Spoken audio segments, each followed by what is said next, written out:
Hello everyone, my name is Kelly Corrigan and I'm the principal at Indian Prairie, and I want to thank you for taking a few moments to view our virtual orientation. This orientation will be an overview of some things that you can expect this coming school year, which as we now know will look different than any other school year that we've encountered. So this orientation is geared primarily toward our students enrolled in the Option 1 learning model. That is the KPS three-tiered trimester model, which is a tiered progression toward fully in-person instruction. We will begin August 31st in Tier 1, which is fully remote for everyone at this time. This is taught by a KPS teacher, and your student will have classmates from Indian Prairie enrolled in the same class. Beginning November 30th, if it's safe to do so, we will move into Tier 2, which is the hybrid model. The hybrid model includes 2 days of in-person instruction with social distancing, as well as 3 days of learning activities at home. And then beginning March 15th, if it is safe to do so, we will transition into Tier 3, which is fully in-person instruction, 5 days a week for all students. So the next few slides include potential schedules for our elementary students as well as for the PEEP program. These are potential sample schedules. You may receive slightly different information from your child's teacher when we have those classes assigned. You can see that classes begin at 10 o'clock in the morning. We do not begin at 8:50 like a regular in-person school day. There will be live instruction in the morning every day, and those live lessons will also be recorded so that you may refer back to them later if you need to. In the afternoon, you will notice that there are small group times that are blocked out, as well as some blocks of time that are unassigned. And here on the next slide, we will talk about some things for those unassigned blocks of time. So during those afternoon times, there is daily work that can happen at flexible times. That can happen during those afternoon hours, or they can happen at other times of the day. But that will include 20 to 30 minutes each for Lexia and Dreambox. Those are online programs. Also 30 minutes of independent reading and writing. 30 to 60 minutes of independent practice. That independent practice will be assigned and explained by your child's teacher during live instruction. So your child will not be out there on his or her own to figure that out for him or herself. You also see an optional mindfulness activity, as well as, again, some equity cohort supports for smaller groups. Here we have another schedule that is kind of mapped out. You can see what I mentioned earlier about your children being placed into small groups within their class. And then that also shows those flexible activities that can be done during different times of the day. So moving on to the remote learning model for PEEP, you can see again that we are not beginning instruction before 10 a.m. There will be live instruction, as well as those live lessons being recorded for you to refer back to with your PEEP student. Also, you will see some time for music and movement. You see some time for story time, as well as office hours and individual family visit time built into the schedule.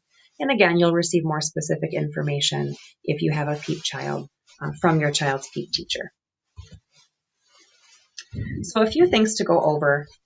When we do return to in-person instruction, we have some new things that are being put into place to make sure that your child's health and safety are protected as much as possible. Those include extra cleaning precautions, extra cleaning of frequently touched surfaces every 4 hours. Also, under hygiene, you can see frequent hand washing. We also have hand sanitizer stations that have been added.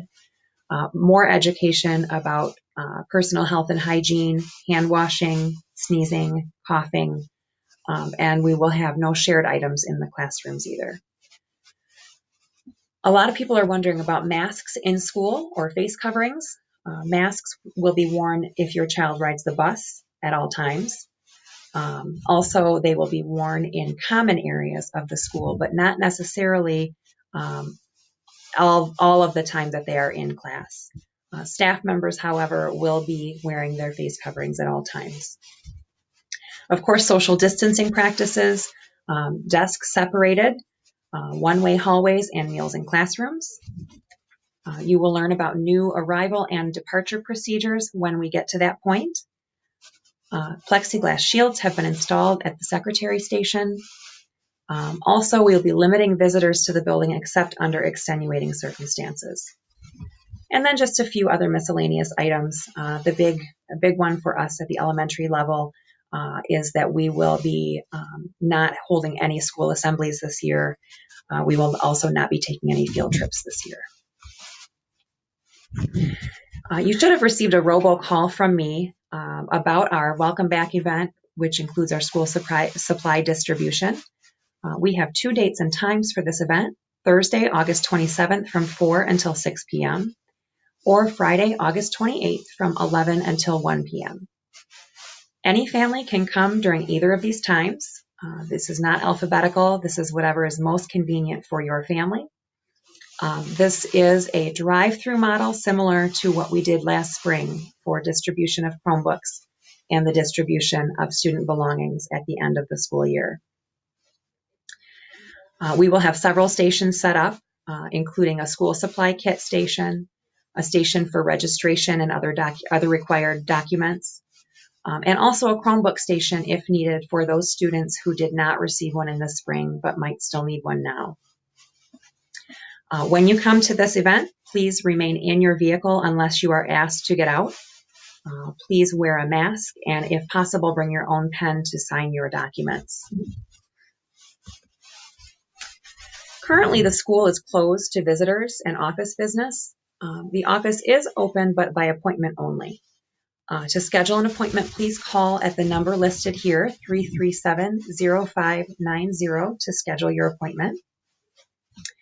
You can also reach us by email at the addresses listed here. You can see my email address here, and Ms. Cole, the Indian Prairie Secretary, her email address is here as well. We know that you are likely to have many questions, and we couldn't possibly cover all those questions in one brief presentation, but we absolutely want to be able to help you navigate this new way of learning this year. A great way to stay connected is that we have a very active parent-teacher organization.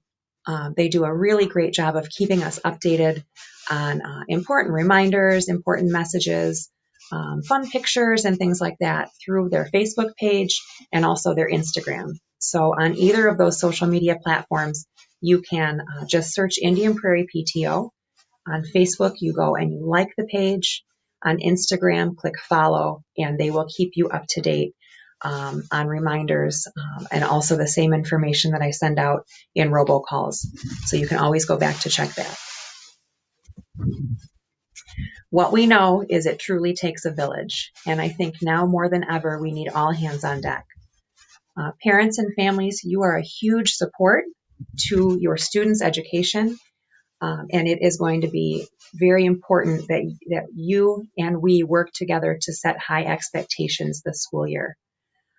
Although we are starting remotely, this really is school. So we expect that students attend classes regularly, that they complete the work, and that they are as prepared to learn as possible.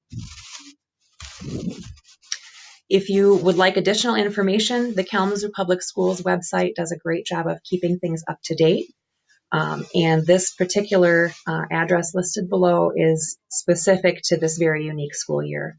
So visit kalamazoopublicsschools.com/back-to-school for more information. We look forward to seeing you at one of our distribution events coming up later this week. If you're unable to make those events, please call our office so that you can pick up your supply packet sometime after the distribution events end. And as always, we look forward to working with you this year, and we hope that you enjoy the little that's left of this.